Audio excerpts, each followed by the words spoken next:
السلام علیکم یا رسول اللہ وعلیکہ و صحابیکہ یا حبیب اللہ الصلاۃ والسلام علیکہ یا نبی اللہ وعلیکہ و صحابیکہ یا نور اللہ السلام علیکم ورحمۃ اللہ وبرکاتہ۔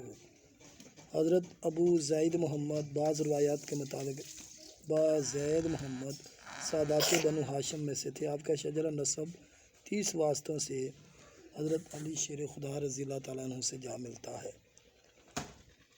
اور روحانی واسطوں سے حضرت غوث اعظم شیخ عبد القادر جیلانی سے ملتا ہے۔ آپ کا خاندان عباسی حکومت کے زیر زوال پذیر ہونے پر ہجرت کر کے افغانستان چلا آیا، جہاں آپ کے ایک بزرگ شاہ حسین نے ہرات پر قبضہ کر کے اپنی حکومت کی طرح ڈالی اور یہ افغانستان میں پہلی ہاشمی حکومت تھی۔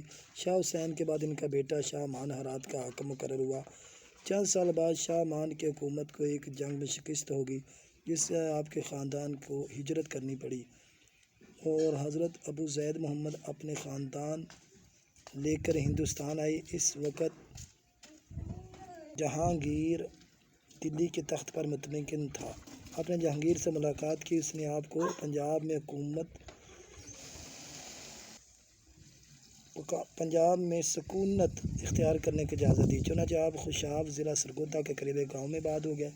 اسی دوران آپ کی علمی اور فوجی صلاحیتوں کا چرچا ہونے لگا، چنانچہ آپ کو صوبہ دار ملتان نے اپنے پاس بلا کر عمرہ دربار میں شامل کر لیا۔ اسی دوران قصبہ میرٹھ، جو آج کل بگڑ کر مروٹ ہو گیا ہے، کے ہندو حاکم نے بغاوت کر کے مروٹ ضلع ڈیرہ غازی خان کا علاقہ ملتان کی صوبہ داری سے آزاد کرا لیا۔ جب ملتان کے حاکم کے اس شورش بغاوت کی اطلاع ملی تو اس نے آپ کو فوج کا کمانڈر مقرر کیا، بغاوت دور کرنے کے لیے بھیجا۔ چنانچہ زبردست لڑائی کے بعد راجہ مروٹ شکست کھا کر قلعہ میں مسحور ہو گیا۔ آپ نے قلعے کا 3 ماہ تک محاصرہ جاری رکھا اور ایک روز موقع پا کر قلعے میں داخل ہو گئے۔ یہاں مہاراجہ دربار لگائے بیٹھا تھا، آپ نے ایک ہی وار میں اس کا سر قلم کر دیا۔ مہاراجہ کے مٹھی بھر درباریوں نے آپ کو زندہ یا مردہ پکڑنے کی کوشش کی، لیکن آپ نے موقع پا کر قلعے کا دروازہ کھول دیا، جس سے مسلمان فوج قلعہ میں داخل ہو گئی اور اس طرح قلعہ فتح ہو گیا۔ مہاراجہ کا سر صوبہ دار ملتان کے سپرد کر دیا گیا۔